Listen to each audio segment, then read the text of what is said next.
My name is Serena, and I am 34 years old. My grandmother left me her lake house, the only place where I ever felt truly loved. She made me promise to keep it forever.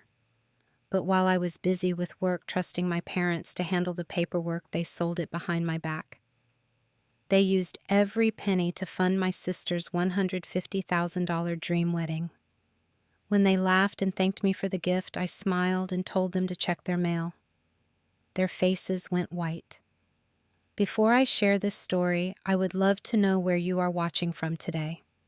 Drop your location in the comments, hit that subscribe button, and let us dive into the moment my family thought they could take everything from me without consequences. Growing up, I always knew something was different about the way my parents treated me compared to my younger sister, Lauren.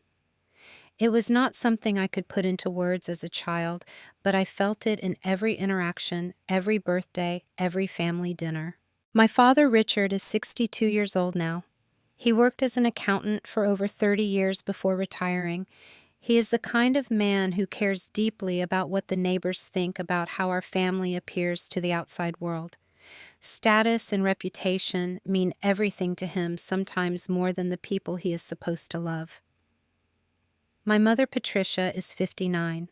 She has been a homemaker her entire adult life, dedicating herself to running the household and more specifically to catering to my father's every need and my sister's every whim. She is not a bad person, not really, but she has spent so many years living in my father's shadow that she has forgotten how to have her own opinions. Whatever Richard says, Patricia agrees. Whatever Lauren wants, Patricia provides. And then there is Lauren. My sister is 28 years old, 6 years younger than me. She has always been beautiful in that effortless way that makes people stop and stare. Blonde hair, bright eyes, a smile that could charm anyone. From the moment she was born, she became the center of our parents' universe. I do not say this with bitterness, not anymore. I say it because it is simply the truth. When I was 12 years old, I started noticing the differences more clearly. Lauren would get new clothes for no reason while I wore the same jeans until they were too short. When Lauren struggled in school, my parents hired tutors and praised her for every small improvement. When I brought home straight A's, they would nod and say, "That's nice, Serena," before turning their attention back to whatever Lauren was doing. The summer I turned 13, I earned a spot at a prestigious academic camp. I was so proud, so excited to share the news. But when I told my parents at dinner, my father barely looked up from his plate. "That's nice," he said, "but we cannot afford to send you. Maybe next year." There was no next year. The following summer, Lauren wanted to go to a dance camp that cost twice as much. They found the money for that. When I graduated high school as valedictorian, there was no party, no celebration. My parents attended the ceremony, clapped politely, and took me out for pizza afterward. When Lauren graduated 4 years later with average grades, they threw her a backyard bash with 50 guests, a DJ, and a custom cake. I earned a full scholarship to college, which was a relief because I knew my parents would not have helped me pay for it. I studied computer science, worked part-time jobs throughout my 4 years, and graduated with honors. When I got my first job as a software engineer at a tech company in Chicago, I called home to share the news. My mother said, "That's wonderful, dear. By the way, Lauren just got engaged to a wonderful young man. We are so excited." That was the pattern of my life. Every achievement I earned was overshadowed by whatever Lauren was doing. Every milestone I reached was met with polite indifference. I learned early on that I would never be the favorite no matter how hard I tried. So eventually I stopped trying to earn their approval. I focused on building my own life, my own success, my own happiness. But there was one person who truly saw me for who I was: my grandmother, Eleanor. Grandma Eleanor was my mother's mother, and she was everything my parents were not. She was warm, loving, fiercely independent, and she had a way of making me feel like I was the most important person in the world. She lived alone in a beautiful lake house on the shores of Lake Michigan, about 3 hours north of Chicago. The house was a two-story wooden cabin with a wraparound porch, a small dock extending into the water, and a garden filled with flowers she had planted herself over the decades. Every summer from the time I was 8 until I turned 18, I was sent to stay with Grandma Eleanor. My parents said it was to keep her company, but I knew the real reason. They wanted time alone with Lauren without me around. They wanted to take her on vacations and shopping trips without having to include me. What they did not realize was that they were giving me the greatest gift of my childhood. Those summers at the lake house were magical. Grandma Eleanor taught me how to fish on the dock at sunrise, how to bake her famous apple pie, how to plant tomatoes and sunflowers in the garden. We would sit on the porch in the evenings watching the sunset paint the water in shades of orange and pink, and she would tell me stories about her life, her dreams, her adventures. More than anything, Grandma Eleanor taught me my own worth. "Serena," she would say, holding my hands in hers, "you are a precious gem.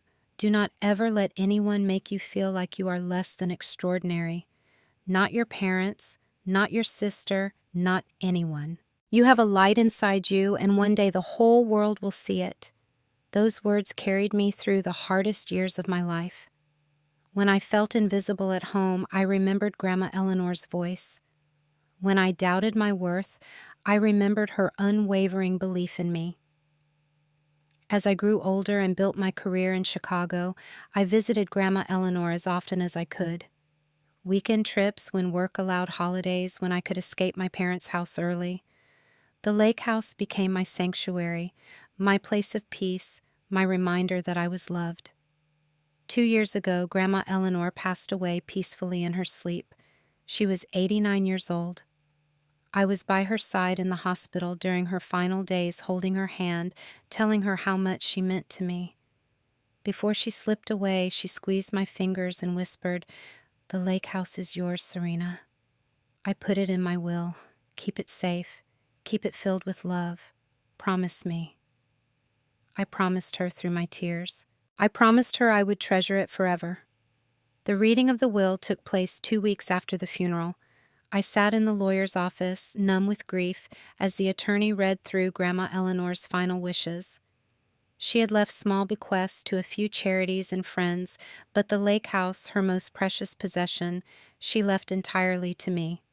The lawyer made it clear and official. The property, valued at $180,000, was mine. There was one complication, however. My parents, Richard and Patricia, were named as the executors of the estate.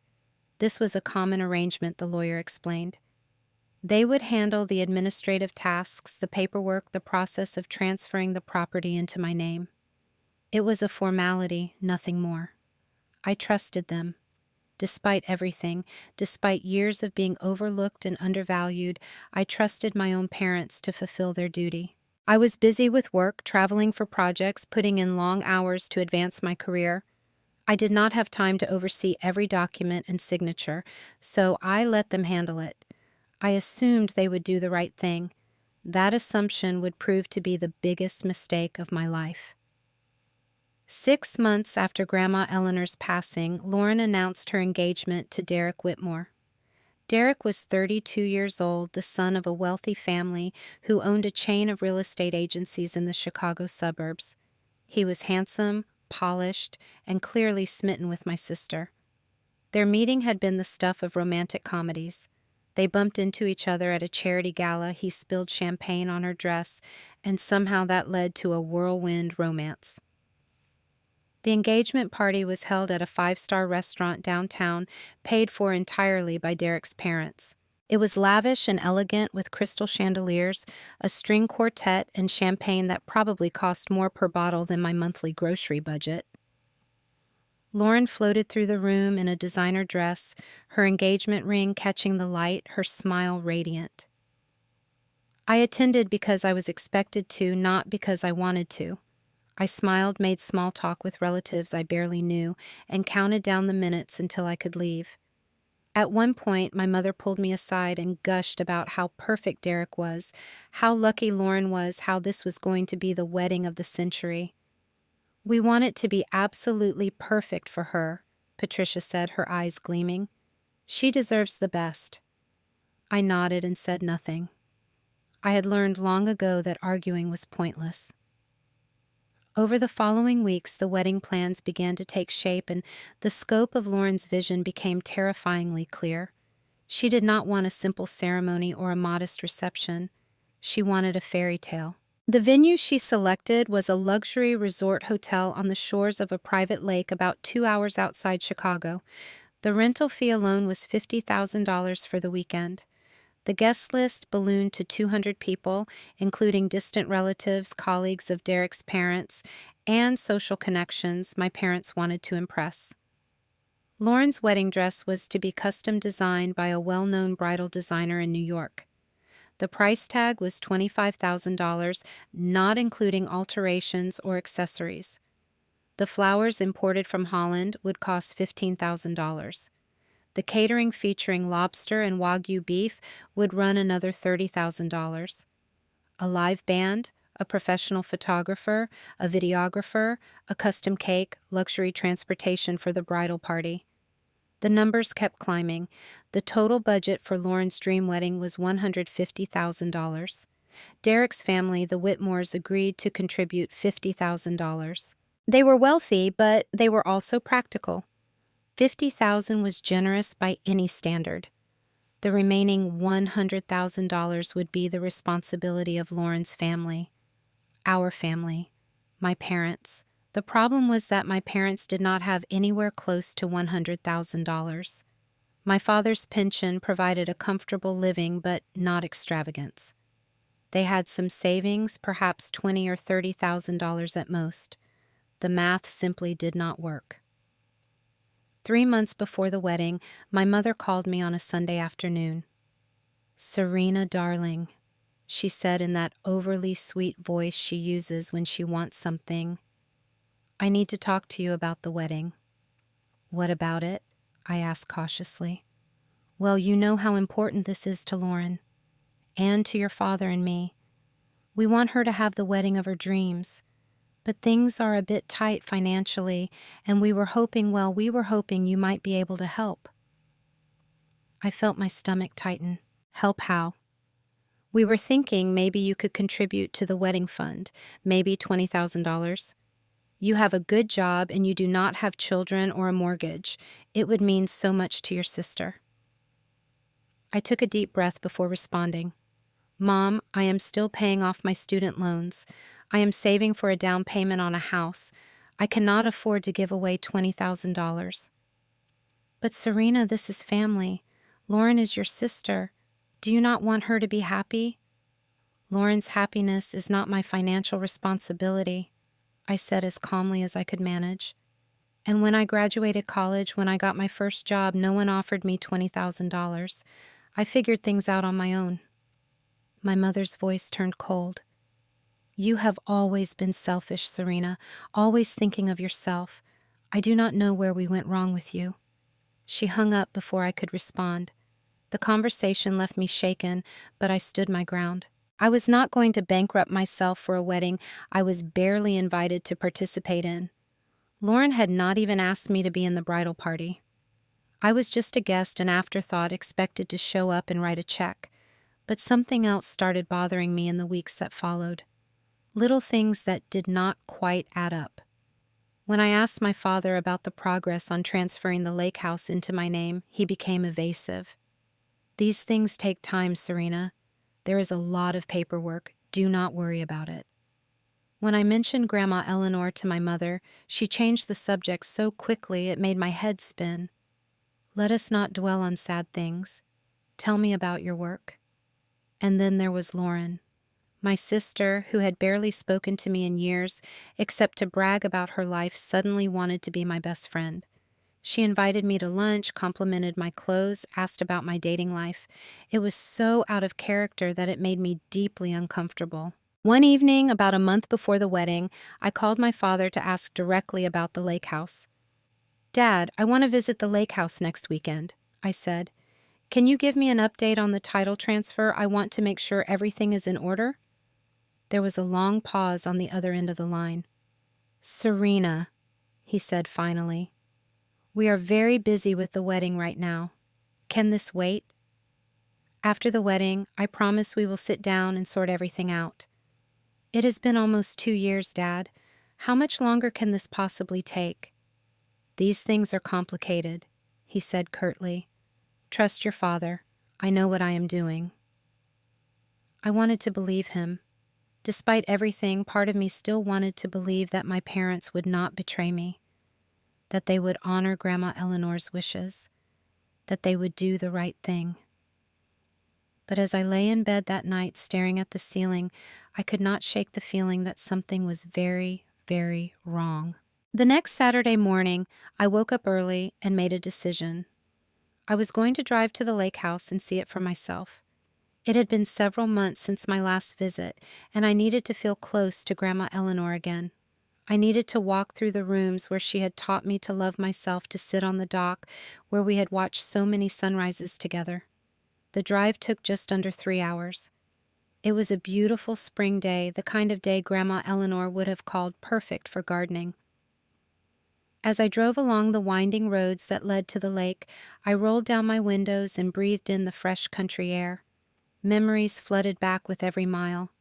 Fishing trips at dawn, baking pies in the cozy kitchen, reading books by the fireplace while rain pattered against the windows. When I finally turned onto the private road that led to the property, my heart was full of anticipation. I could already picture the house, its weathered wooden siding, the garden bursting with spring flowers, the dock stretching out over the calm water.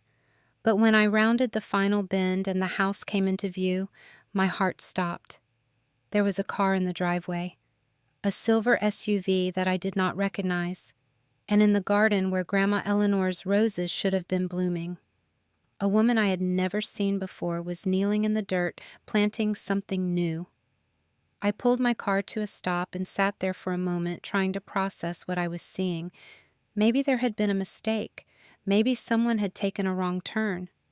Maybe this was some kind of misunderstanding. I stepped out of the car on shaky legs and walked toward the garden. The woman looked up as I approached, her expression curious but friendly. "Hello there," she said, wiping dirt from her hands. "Can I help you?" "I am sorry," I managed to say. "I think there might be some confusion. This is my grandmother's house. My name is Serena." The woman's face shifted from friendly to puzzled. "Your grandmother's house. I am sorry, but my husband and I bought this property 4 months ago." The world tilted. I felt like I was going to be sick. "Bought it?" I repeated, my voice barely a whisper. "That is not possible. This house was left to me. My grandmother left it to me in her will." The woman stood up, her expression now shifting to concern. A man emerged from around the side of the house, apparently drawn by our conversation. He was tall, wearing a flannel shirt and jeans, carrying a fishing rod. "Everything okay, Amanda?" he asked. "Kyle, this woman says the house belonged to her grandmother," Amanda explained. "She seems to think there has been some kind of mistake." Kyle's face softened with sympathy. "I am really sorry to hear that," he said. "But we purchased this house fair and square. We have all the paperwork. We bought it from a couple named Richard and Patricia. They said they were the executors of the estate and had the authority to sell." Richard and Patricia? My parents? My legs nearly gave out beneath me. I grabbed onto the fence to steady myself. "Would you—" I started, then had to stop and take a breath. "Would you mind showing me the paperwork?" "Please, I need to understand what happened." Kyle and Amanda exchanged a look, then Kyle nodded. "Of course. Come on inside." Inside my grandmother's house, the house that was supposed to be mine. I followed them through the front door, and the familiar scent of cedar and old books hit me like a wave of grief. The furniture was different now. The walls had been painted a new color, but the bones of the house were the same. The fireplace where I had roasted marshmallows, the window seat where I had curled up with novels, the kitchen where Grandma Eleanor had taught me to make her secret recipe pie. Kyle retrieved a folder from a drawer and handed it to me. I opened it with trembling hands and began to read. The documents were official and thorough. A sales agreement dated 4 months prior for $180,000. The sellers were listed as Richard and Patricia, acting as executors of Eleanor's estate. Their signatures were at the bottom of every page. "They told us it was a family property," Amanda said gently. "They said they were selling it to settle the estate and divide the proceeds among the heirs. We had no idea there was any problem." I stared at the papers until the words blurred. My parents had sold my inheritance. They had taken the one thing Grandma Eleanor had wanted me to have, the one thing that mattered more to me than anything else in the world, and they had sold it without my knowledge or consent. And I knew exactly where that money had gone. $150,000 for Lauren's wedding. My grandmother's house reduced to flower arrangements and catering bills. I do not remember what I said to Amanda and Kyle before I left. I must have thanked them, apologized for the intrusion, wished them well in their new home. The home that should have been mine. I walked back to my car in a daze. I sat behind the wheel and stared at the house through the windshield. Then I began to cry. I cried for Grandma Eleanor, whose final wish had been violated. I cried for the lake house, the only place I had ever felt truly at home. I cried for myself, for the little girl who had always known she was not loved as much as her sister, who had tried so hard to believe otherwise. I cried until there were no tears left. Then I took out my phone and tried to call my father. It went straight to voicemail. I tried my mother. Same thing. I tried again and again, but no one answered. They were avoiding me. They knew what they had done, and they did not want to face the consequences. For a long time I sat there in the driveway trying to decide what to do. My first instinct was to drive straight to their house and confront them, to scream and rage and demand answers, but somewhere in the back of my mind, Grandma Eleanor's voice whispered a different piece of advice. "When you are angry," she used to tell me, "wait before you act. Let the storm pass. Then think clearly about what you need to do." I took a deep breath, then another, and slowly a plan began to form. If I confronted them now in the heat of my anger, they would twist my words. They would play the victim. They would tell the whole family that I was being dramatic, selfish, ungrateful. They had a lifetime of experience making me look like the bad guy. But if I waited, if I gathered evidence and prepared my case, I could fight back on my own terms. I could make sure they faced real consequences for what they had done. I drove away from the lake house, watching it disappear in my rearview mirror.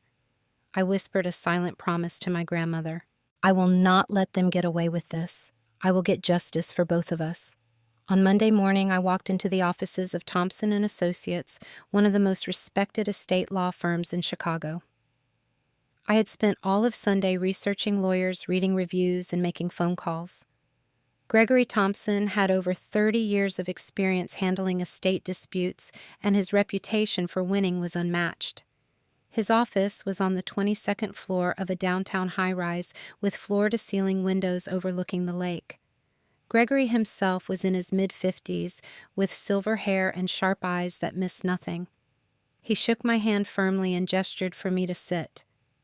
"Tell me everything," he said. "From the beginning." So I did. I told him about Grandma Eleanor, about the lake house, about the will. I told him about my parents being named executors. I told him about the wedding, about my mother asking for money, about the evasive answers when I asked about the title transfer. I told him about driving to the lake house and finding strangers living there. By the time I finished, my voice was hoarse and my hands were shaking. Gregory listened without interrupting. When I was done, he leaned back in his chair and steepled his fingers.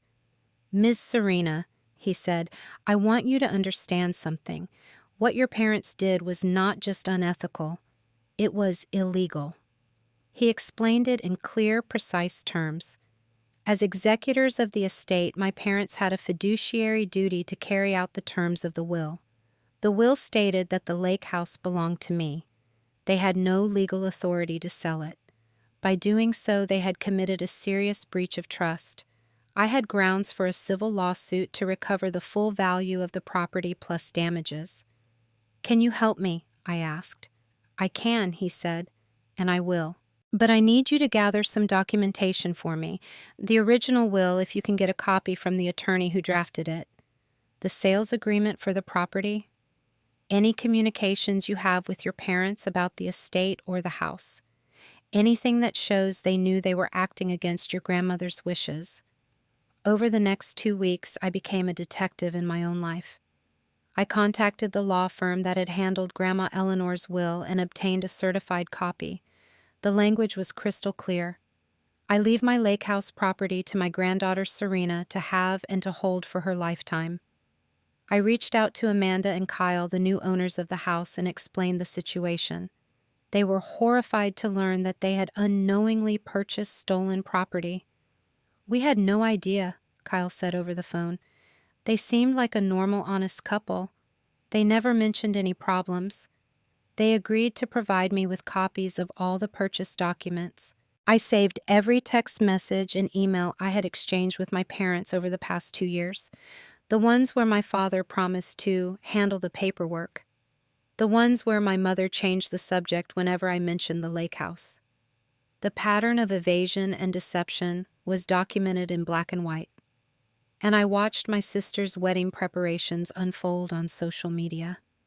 Lauren posted constantly about her dream wedding coming together, photos of her custom dress being fitted, videos of the imported flowers arriving from Holland, updates on the menu, the decorations, the venue. Every post felt like a knife in my heart because I knew where the money for all of it had come from. But I did not confront them. Not yet. Gregory had advised me to wait to let the wedding happen before we made our move. "If you confront them now, they will claim they were planning to pay you back. They will make excuses. They will try to guilt you into dropping it. But if you wait until after the wedding, after they have spent all the money, there is no way for them to escape accountability." It was the hardest thing I had ever done, pretending that nothing was wrong. I attended the dress fitting when Lauren invited me, smiling and complimenting the gown that had been purchased with my inheritance. I listened to my mother gush about the wedding plans, nodding along as if I were genuinely happy for my sister. At one point, Lauren actually thanked me for being so supportive. I nearly choked on my coffee. 2 weeks before the wedding, Gregory called me with news. "The lawsuit is ready to file," he said. "I can submit it whenever you say the word. When would you like to send the summons?" I thought about it for a long moment. Then I smiled. "I want it delivered on the day of the wedding, to arrive at their house the evening they return from the reception." Gregory chuckled softly.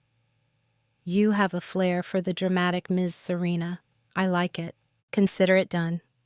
The night before Lauren's wedding, I sat alone in my apartment, looking at a photograph of Grandma Eleanor. It had been taken on the dock of the lake house, the sun setting behind her, a peaceful smile on her face. "Tomorrow, Grandma," I whispered.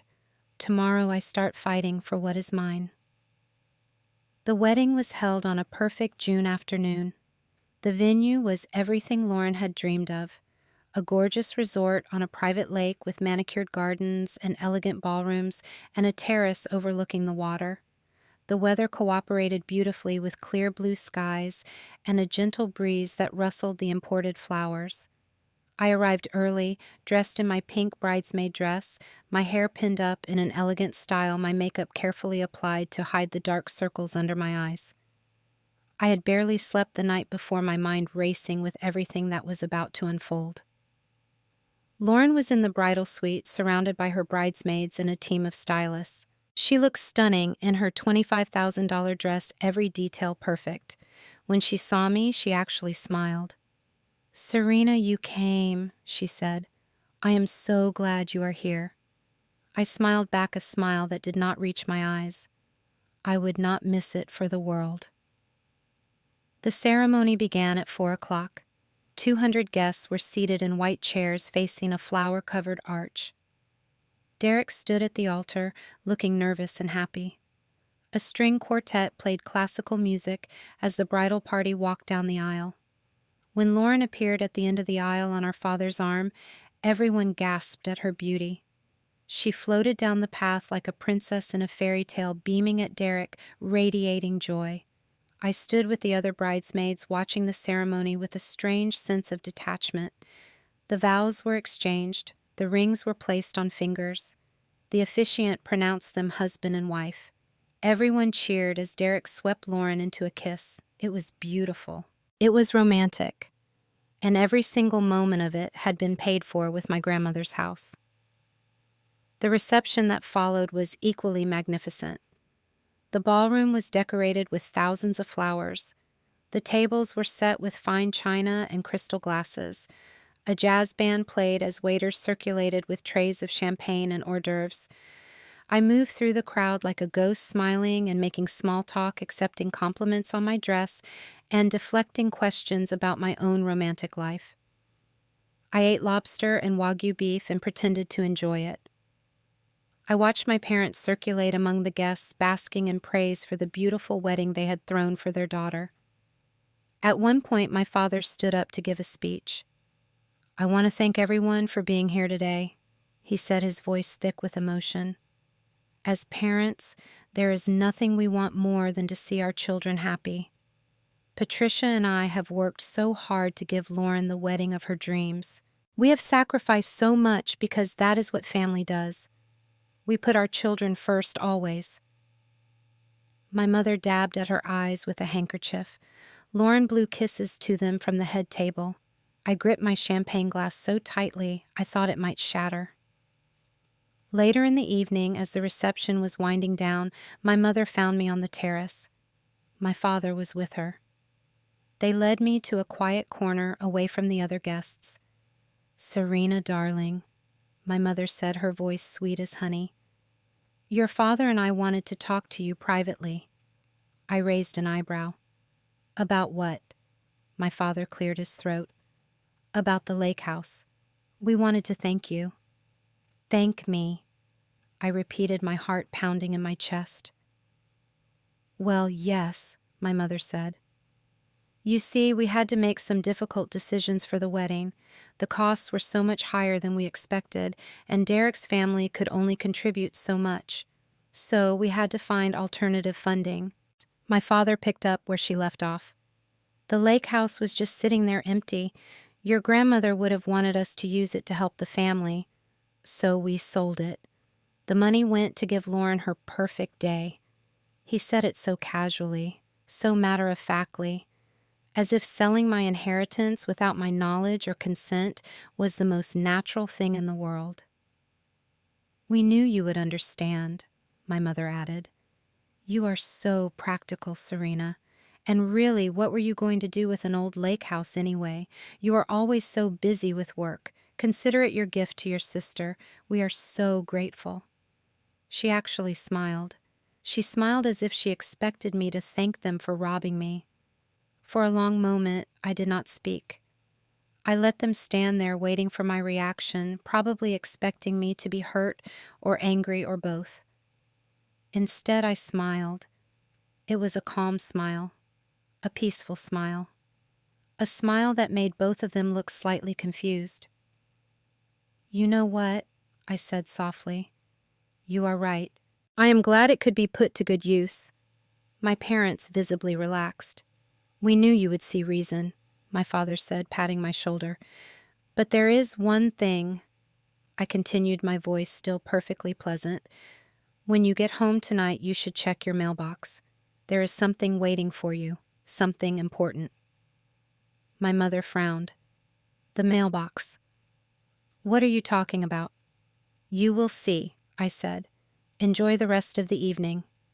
I walked away before they could respond, leaving them standing on the terrace with puzzled expressions on their faces. My heart was racing, but I kept my composure. I found my coat, said goodbye to a few relatives, and slipped out of the reception. Later that night, I learned what happened when my parents arrived home. They pulled into their driveway around 11 o'clock, exhausted, but elated from the successful wedding. My father went to check the mailbox while my mother unlocked the front door. Inside the mailbox was a large envelope from the law offices of Gregory Thompson. My father opened it on the front porch, squinting at the documents in the dim light. My mother asked what it was. and he did not answer. She took the papers from his hands and began to read. The envelope contained a civil lawsuit naming Richard and Patricia as defendants filed by me. The charges included breach of fiduciary duty, conversion of property, and fraud. The lawsuit demanded the return of $180,000, the full value of the lake house, plus $50,000 in damages for emotional distress. There was also a summons to appear in court. According to relatives who spoke to me later, my mother's face went white as a sheet. My father had to sit down on the porch steps because his legs gave out. They called me 47 times that night. I did not answer a single call. The next morning, I woke up to dozens of text messages. Some were from my parents, alternating between begging and threatening. Some were from Lauren, calling me every name in the book. Some were from relatives asking what was going on. I deleted them all without reading most of them. Then I made myself a cup of coffee and sat by my window watching the sunrise. The battle had begun. The weeks that followed were chaos. My parents showed up at my apartment multiple times, pounding on the door, demanding to talk. I refused to let them in. I communicated only through my lawyer, as Gregory had advised. Every attempt they made to contact me directly, I documented and forwarded to his office. Lauren called me once, screaming so loudly that I had to hold the phone away from my ear. "You are ruining everything," she shrieked. "Derek's family is asking questions. They think we are some kind of criminals. How could you do this to me? On my wedding day, you are a monster, Serena, a jealous, bitter monster." And I let her finish her tirade, then said calmly, "I am sorry you feel that way, but I did not steal from you. You stole from me. See you in court." Then I hung up. My parents hired their own lawyer, a man named Douglas, who specialized in estate disputes. He reached out to Gregory to try to negotiate a settlement. My parents, through their attorney, offered me $50,000 to drop the case. Gregory called me with the offer. "What do you want to do?" "Reject it," I said without hesitation. They took $180,000 from me. 50 is an insult. "They are going to claim they acted in good faith," Gregory warned me. "That they thought they had the authority to sell. That they were going to share the proceeds with you eventually." "Can they prove any of that?" "No," he admitted. "The will is clear. Your grandmother left the house to you and you alone. They had no right to sell it." "Then we keep fighting." The case went to court 3 months later. It was a civil matter, not a criminal one, but the stakes were just as high. My parents' lawyer tried every tactic he could think of. He argued that they had misunderstood their authority as executors. He claimed they had intended to pay me back from Lauren's wedding gifts. He even tried to suggest that Grandma Eleanor would have approved of using the money for family needs. None of it worked. Gregory presented the evidence methodically and devastatingly. The will, which explicitly named me as the sole beneficiary of the lake house. The sales documents, which showed that my parents had represented themselves as having the authority to sell. The bank records, which showed the money being transferred directly into an account used for wedding expenses. The text messages where my father had promised to handle the paperwork while secretly selling the property behind my back. During the proceedings, more ugly truths came to light. It turned out that my parents had been planning this for months. They had received an offer on the lake house shortly after Grandma Eleanor died, and they had quietly moved forward with the sale while telling me that the title transfer was in progress. They had lied to me for nearly 2 years while spending my inheritance on flowers and dresses and lobster dinners. Lauren, it was revealed, had known about the plan. Text messages between her and my mother showed that she had actively encouraged the sale. "Serena does not even use that old house," she had written. "She will never know the difference. Just sell it and let us have the wedding we deserve." The wedding they deserved. Paid for with money that was never theirs. The judge's verdict was decisive. My parents were ordered to pay me $180,000 as restitution for the property they had illegally sold. They were also ordered to pay $30,000 in damages for breach of fiduciary duty. Legal fees, which totaled another $15,000, were also assigned to them. In total, they owed me more than $220,000, money they did not have. After the ruling, my parents were forced to sell their house in the suburbs. They moved into a small 2-bedroom apartment in a less desirable part of town. My father's retirement savings were depleted. My mother had to find a part-time job for the first time in 40 years. Lauren's marriage, meanwhile, began to crumble under the weight of the scandal. Derek had believed he was marrying into a respectable, honest family. Instead, he found himself connected to people who had stolen from their own daughter to fund a party. His parents, the Whitmores, were horrified. They had unwittingly contributed to a wedding financed by fraud. Tensions mounted between Lauren and Derek. Arguments became frequent. Trust eroded. Within a year of their fairy tale wedding, they were in marriage counseling. I learned all of this secondhand through relatives who still spoke to me. I felt no satisfaction in their suffering, but I felt no guilt either. I had not caused this. They had brought it upon themselves through their own choices, their own greed, their own willingness to treat me as less than human. 1 year after the court verdict, I bought a small cottage on a lake about 20 miles from where Grandma Eleanor's house had stood. It was not the same property, but it had the same peaceful feel. A wooden dock, a garden space, a view of the water at sunset. I named it Eleanor's Haven. The first year after the lawsuit was the hardest. I had won the legal battle, but I had lost my family. There were nights when I lay awake in my apartment, staring at the ceiling, wondering if I had done the right thing, questioning whether the money was worth the destruction of every familial relationship I had. The doubts were loudest at 2 a.m. Maybe I should have just let it go. Maybe I should have accepted the $50,000 settlement and moved on. Maybe I should have swallowed my anger and pretended that everything was fine the way I had done my entire life. But then I would look at the photograph of Grandma Eleanor on my nightstand, and I would remember her words. "You are a precious gem. Do not ever let anyone make you feel like you are less than extraordinary." She had believed in me when no one else did. She had left me her most treasured possession as proof of her love. And my parents had stolen that gift, that love, that legacy, without a second thought. No, I had done the right thing. The pain I was feeling was not guilt. It was grief. Grief for the family I had always wished I had. Grief for the childhood I had never experienced. Grief for the relationships that had never been real in the first place. Slowly I began to heal. I started seeing a therapist, a kind woman named Dr. Patel, who specialized in family trauma. She helped me understand that I was not responsible for my parents' choices, that setting boundaries was not selfishness, but self-preservation, that I could love the memory of my family while still protecting myself from their toxicity. I joined a support group for people who had been estranged from their families. There were others like me, people who had been scapegoated and used and discarded by the people who were supposed to love them unconditionally. Hearing their stories made me feel less alone. Sharing my own story helped me process the pain.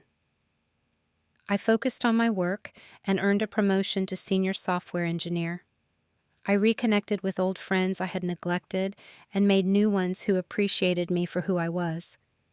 I adopted a cat named Butterscotch who liked to curl up in my lap while I read on the couch. And on a hiking trip in the mountains, I met Marcus. Marcus was a freelance photographer in his mid-30s with kind eyes and an easy laugh. He had his own complicated family history, parents who had divorced when he was young, siblings he had lost touch with over the years. He understood the weight I carried without needing me to explain it. We took things slowly. Coffee dates that turned into dinner dates that turned into weekend trips to explore the countryside together. He never pushed, never pressured, never made me feel like I had to be anyone other than myself. 6 months after we met, I brought him to Eleanor's Haven for the first time. We sat on the dock as the sun set over the lake, and I told him the whole story. About Grandma Eleanor, about the lake house, about my parents and Lauren, about the lawsuit and the verdict and the healing I was still working on. When I finished, he was quiet for a long moment. Then he took my hand. "You are one of the strongest people I have ever met," he said, "and I am honored that you shared this with me." And I leaned into his shoulder and watched the colors change on the water. For the first time in as long as I could remember, I felt at peace. I still do not speak to my parents or Lauren. They have tried to reach out a few times over the years. Birthday cards with hollow apologies, emails asking if we can put this behind us. One Christmas, my mother sent a text saying she missed me. I did not respond. Not because I hate them. Hate takes too much energy, too much of my heart. I have chosen to release them from my life not out of anger, but out of necessity. They have shown me who they are over and over again. Believing they would change would only lead to more pain. But I have not closed myself off from love. Eleanor's Haven is filled with it now. Friends who visit on summer weekends. Marcus, who has become my partner in every sense of the word. The memories of my grandmother, which fill every corner of the little cottage I have made my own. I planted a garden just like hers. Tomatoes and sunflowers and roses that bloom every spring. Sometimes when I am working in the dirt with the sun on my back, I can almost hear her voice. "That is beautiful, Serena. You always had a gift for growing things." The lake house she left me is gone. I will never get it back. But the love she gave me, the belief she instilled in me, the strength she helped me find within myself that can never be taken. What I learned through all of this is something I wish I had understood sooner. Not everyone who shares your blood is your family. Family is not about genetics or obligation or guilt. Family is about choice. It is about the people who show up for you, who support you, who love you without conditions or expectations. It is about the people who see you, truly see you, and cherish what they find. I also learned that standing up for yourself is not selfish. For most of my life, I had been taught that my needs did not matter, that keeping the peace was more important than being treated with respect, that good daughters stayed silent and smiled through the pain. But silence is not peace. Silence is permission. Permission for others to use you, to dismiss you, to treat you as less than you deserve. Speaking up, setting boundaries, demanding to be treated with dignity. Those are not acts of selfishness. They are acts of self-respect. And sometimes the bravest thing you can do is walk away from the people who should have loved you the most. I am sitting on my dock as I tell you this story, watching the evening light dance on the water. Butterscotch is curled up on the warm boards beside me. Marcus is inside making dinner, singing off key to a song on the radio. In a little while I will go join him and we will eat together and talk about our days, and I will feel grateful for the life I have built. But first I want to leave you with one last thought. If you are watching this and you recognize yourself in my story, if you have been made to feel invisible or unimportant or less than by the people who were supposed to protect you, I want you to know something. You deserve to be loved without conditions. You deserve to be respected without having to beg. You deserve to take up space in this world, to have your voice heard, to be treated as the precious person you are. And if the people in your life cannot give you, that you have every right to find people who can. You are not alone. You are not broken. You are not unworthy. You are a gem. And one day the right people will see you shine. Now I would love to hear from you. Have you ever had to stand up for yourself against people who were supposed to love you? How did you find the strength to set boundaries and protect your peace? Share your story in the comments below. Your words might give courage to someone else who needs to hear them. If this story touched your heart, please hit the like button and share it with someone who might need to hear it today. Subscribe to the channel so you do not miss more stories like this one. And remember, no matter what you are going through, you have the power to write the next chapter of your own life. Thank you for being here with me. Thank you for listening. I wish you peace, healing, and a love that sees you for exactly who you are. Take care of yourself. You are worth it.